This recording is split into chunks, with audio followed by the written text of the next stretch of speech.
जय श्री कृष्णा दोस्तों। अष्टावक्र गीता के दूसरे प्रसंग में राजा जनक ज्ञान, ज्ञेय और ज्ञाता इन तीनों के बारे में बताते हैं। बहुत ही सुंदर व्याख्यान है ये। तो इन सूत्रों की जो व्याख्या है, उनकी जो महिमा है, उसको आप लोग इस वीडियो को सुनने के बाद ही जान पाएंगे। तो वीडियो के अंत तक बने रहिएगा।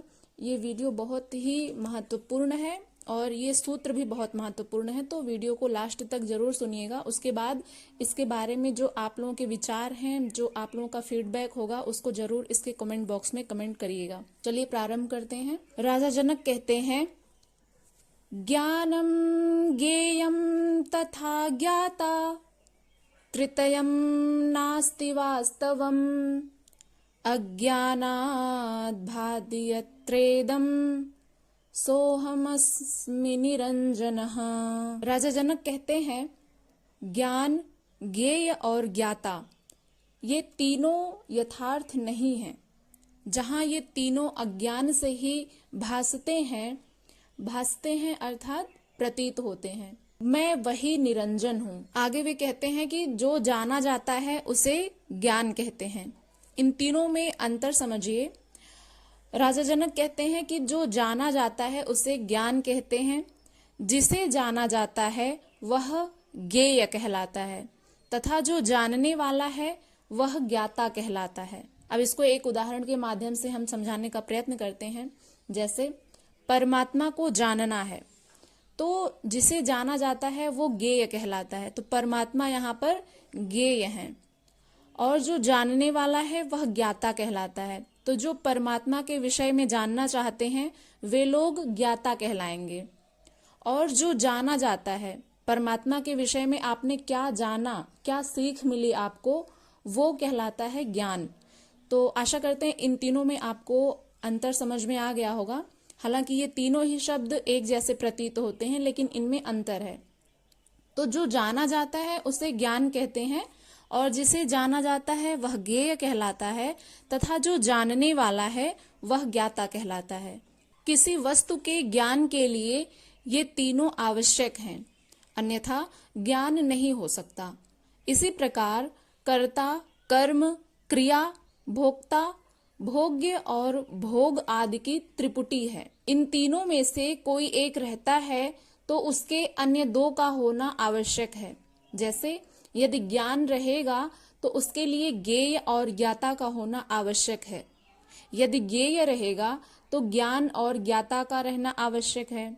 और यदि ज्ञाता रहेगा तो उसके लिए ज्ञेय और ज्ञान ये दोनों आवश्यक हैं। इसलिए इन तीनों की त्रिपुटी जो है वो अत्यंत आवश्यक है।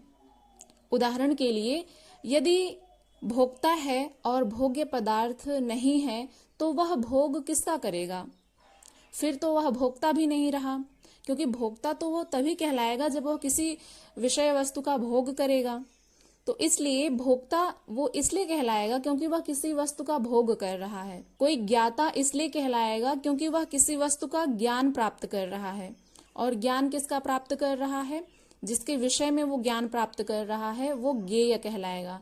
इसलिए इन तीनों की जो त्रिपुटी है वो अत्यंत आवश्यक है, यानी किसी एक के अभाव में इनकी त्रिपुटी नहीं बन सकती है। आगे वे कहते हैं कि यदि इसी प्रकार से जैसे ज्ञाता है तभी ज्ञेय और ज्ञान रह सकता है। यदि ज्ञाता और ज्ञेय दोनों नहीं है तो फिर ज्ञान कहाँ से होगा? राजा जनक को आत्मानुभूति में यही ज्ञात हुआ कि आत्मा स्वयं ज्ञान स्वरूप है।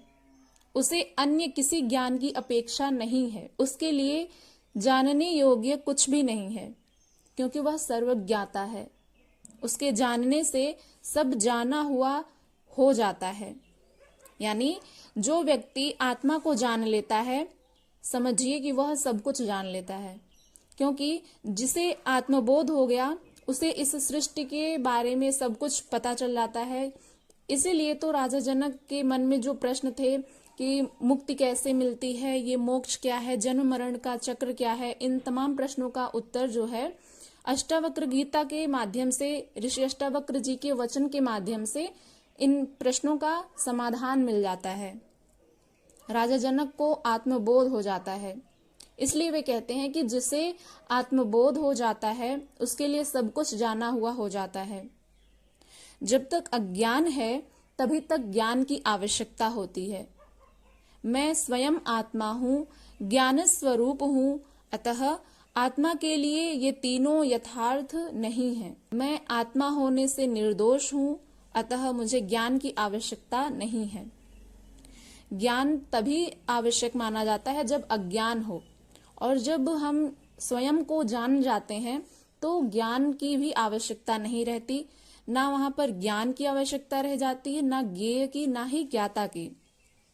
किस प्रकार से, उसको समझिए। यहाँ पर राजा जनक कहते हैं कि मैं आत्मा होने से निर्दोष हूं, क्योंकि आत्मा किसी को नहीं मारती है और ना ही किसी का वध करती है या फिर किसी का पाप या पुण्य चाहती है, किसी का हित या अहित चाहती है। इस कारण से वो निर्दोष है और इसलिए ही उसे ज्ञान की आवश्यकता नहीं पड़ती। ज्ञाता, ज्ञान और ज्ञेय ये तीनों जब तक अज्ञान है तभी तक प्रतीत होते हैं।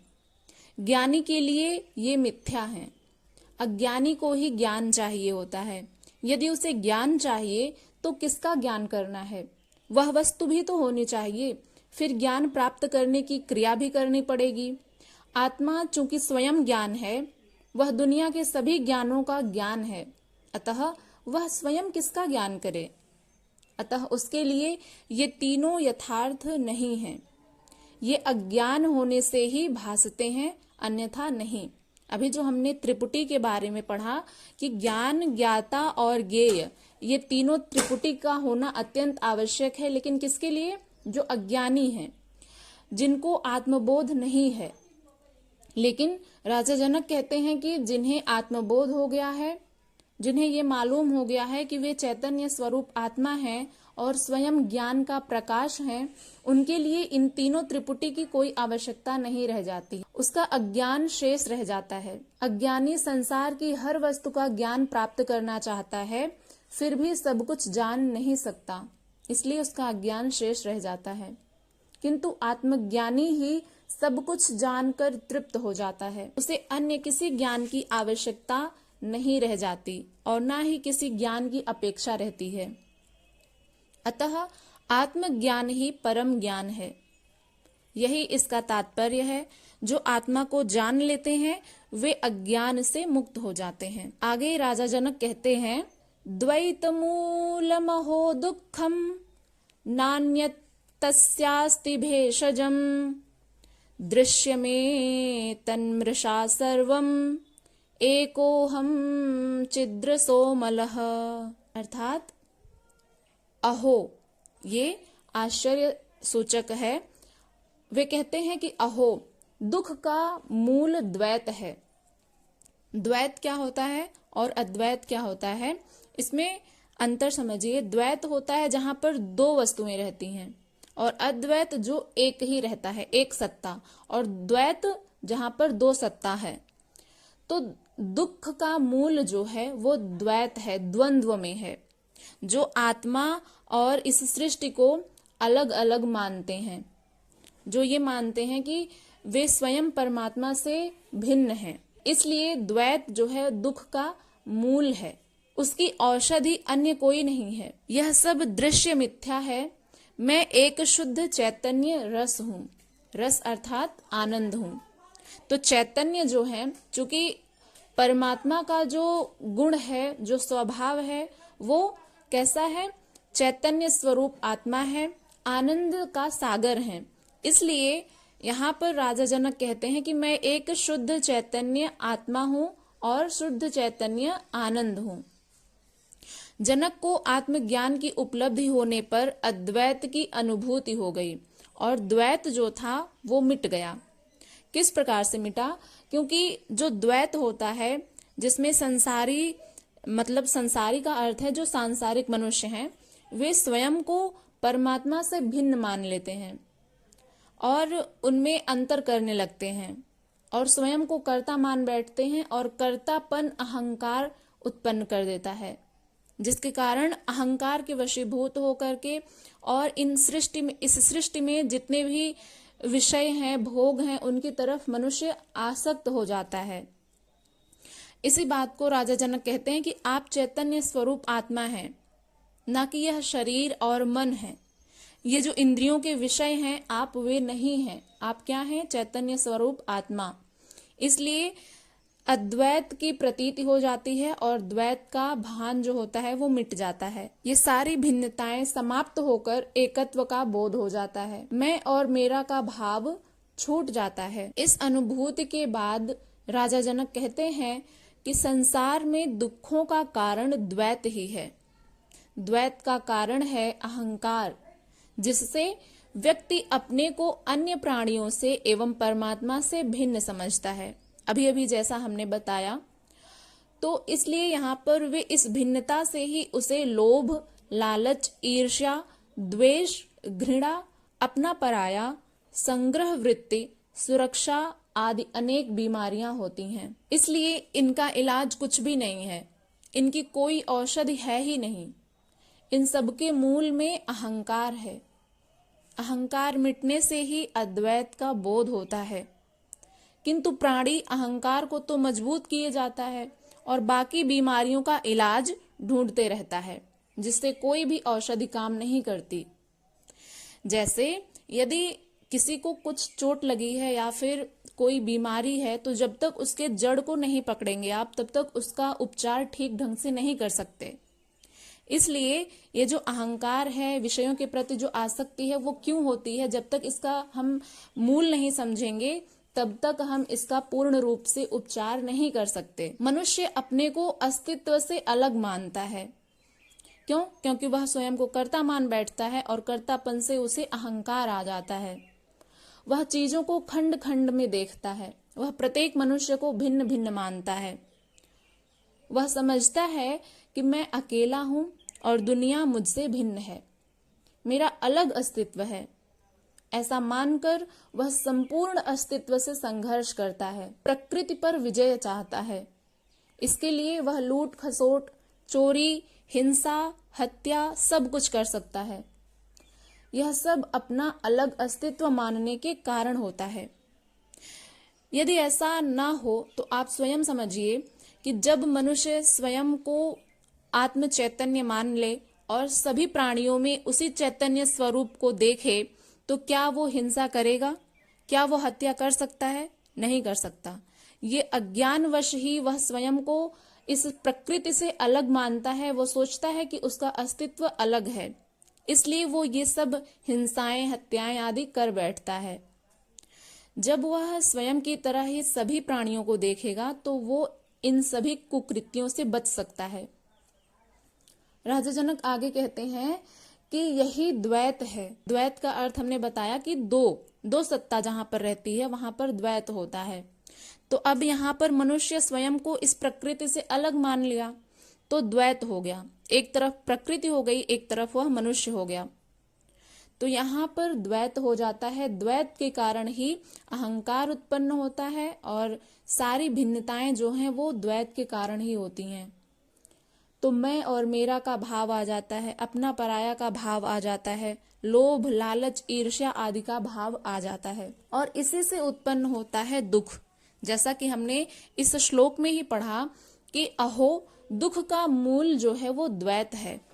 द्वैत के बारे में आपने जान लिया कि जब मनुष्य स्वयं को इस प्रकृति से अलग मान लेता है तो वही द्वैत होता है और द्वैत से ही दुख उत्पन्न होता है। किंतु यह द्वैत मिथ्या है। ये अहंकार के कारण ही मनुष्य स्वयं को द्वैत मान बैठता है, द्वंद्व कर लेता है प्रकृति में और स्वयं के अस्तित्व में। इससे वह जानना नहीं चाहता। ऐसा जानने से उसका अहंकार मिट जाएगा और वह अहंकार को मजबूत किए जाता है, क्योंकि अहंकार टूटने पर मनुष्य को बहुत अधिक कष्ट भी होता है। क्योंकि जब स्वयं को वो जानेगा तो बहुत सारी ऐसी चीजें होंगी जो छूट जाएंगी, जिनके बिना कभी उसने जीना सोचा ही नहीं होगा। ऐसी चीजें उसके साथ होंगी और इस बात का भान कहीं ना कहीं मनुष्य को अवश्य ही रहता है। इसलिए वो अहंकार को छोड़ना नहीं चाहता और ना ही आत्मबोध करना चाहता है, क्योंकि उसे पता होता है कि आत्मबोध से अहंकार मिट जाएगा, उसका होना मिट जाएगा। उसका होना अर्थात जैसे वह प्रकृति को स्वयं से अलग मान रहा था तो वह ये समझता है कि उसका जो अस्तित्व है वो प्रकृति से भिन्न है। इसलिए जब उसे आत्मबोध होगा तो उसका अस्तित्व जो है वो मिट जाएगा, मैं का जो भाव है वो मिट जाएगा, जिसे वह मिटाना नहीं चाहता। क्योंकि अहंकार है। किंतु इस राज का उसे पता नहीं है कि मिटता कुछ नहीं है। अहंकार जो कि क्षुद्र है, उसके मिटने पर ही उसका परम अस्तित्व से संबंध हो जाएगा।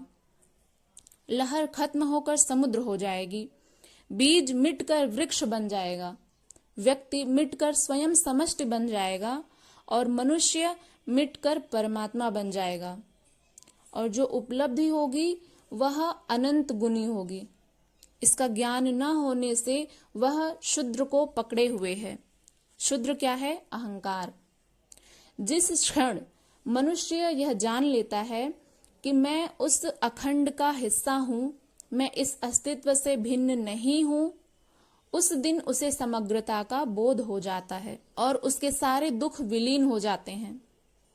जिस भी दिन यदि ऐसा हुआ कि उसे इस समग्रता का बोध हुआ तो उसके सारे दुख विलीन हो जाएंगे। परमात्मा को पाने का उपाय करना भी एक उपद्रव है। अहंकार के रहते सभी उपाय पाखंड मात्र ही हैं। जब मन में अहंकार रहेगा तो आप कितने भी उपाय कर लीजिए, परमात्मा आपको नहीं मिल सकते। मंदिर जाना, तिलक लगाना, पूजा पाठ, यज्ञ, व्रत, उपासना करना, साधना आदि समस्त क्रियाएं मनुष्य के अहंकार को बढ़ाती हैं, जिससे वह और अधिक परमात्मा से दूर हटता जाता है। परमात्मा साधनों से नहीं मिलते, वह तो मिले हुए ही हैं, तुम्हारे भीतर मौजूद हैं।